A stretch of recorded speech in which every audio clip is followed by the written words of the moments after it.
kërcënim edhe represion.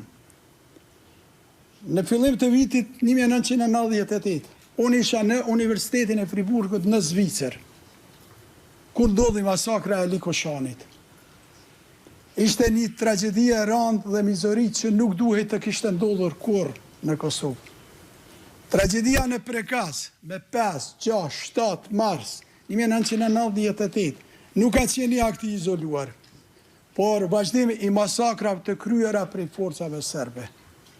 Akte të tilla terrori të i kaluan frikën normale të popullit thjesht dhe drojën e intelektualëve dhe politikanëve në Kosovë. Terrori dhe masakrat si ato në Srebrenicë kishin filluar me ndodhë edhe në vendin tim në Kosovë. Nuk mund të qëndroj indiferent, ndërsa populli im po përballej me shkatërim. Për mua jeta kishte kuptim vetëm nëse populli im mund të jetonte në liri. Prandaj jam këtu në Kosovë.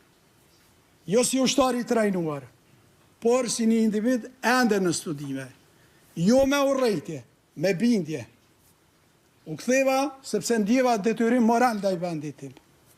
U ktheva sepse nuk mund të qëndroja indiferent ndaj vujtjeve të popullit tim.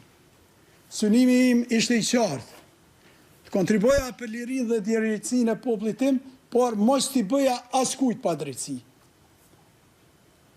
Kam parë se këto muajt e fundit në këtë sallë, se sa le disa e nënvlerësojnë vështirësinë e ndalimit të një konflikti dhe arritjes së paqes.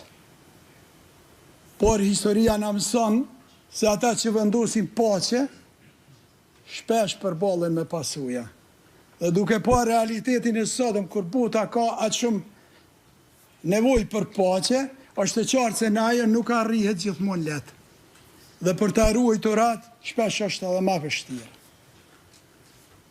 Nderuar trup gjykues, krijimi i kësaj gjykate dhe funksionimi i saj deri më sot është një rezultat i një debati të gjerë në vendin tim.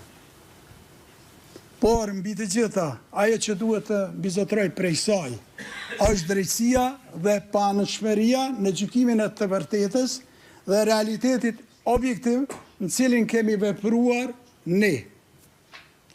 Unë qëndroj në këtë proces me bindje dhe besim se e vërteta nuk ka arsye të ketë frikë nga drejtësia. Dhe se drejtësia mund vonohet, por nuk mohohet kurrë. Kam vepruar me këtë bindje. Kam jetuar me këtë bindje. Sot këtu para ju qëndroj me këtë bindje. Dhe me siguri mund të them. Unë e di kush jam. Unë e di çfarë kam bërë dhe çfarë nuk kam bërë. Veprimet e mia kanë qenë njerëzore dhe ligjore. Ndërgjegja ime është e pastër. Historia ime është transparente. Tani çdo kush mund ta shoh atë edhe në këtë proces gjyqësor. Duke mbyllur fjalën time, i nderuar trup gjykues, me respekt për secilin e këtë sallë, edhe jashtë saj, edhe pse mund mos pajtohemi, duhet të theksoj, ne të gjithë jemi qenie humane, me prirje dhe mendime të ndikuara nga ata që na rrethojnë dhe ambienti ku jetojmë. Besimi im tek e vërteta dhe drejtësia mbetet i palkundër. Dhe dua të besoj fuqishëm se në vendimin tuaj do të mbisundoj vetëm e vërteta, pa anësia, drejtësia edhe ligji. Nderuar trup gjykues, duke qenë se dje ka qenë dita e pavarësisë së shtetit tim, kam vetëm një përshëndetje në fund për gjithë qytetarët e vendit tim.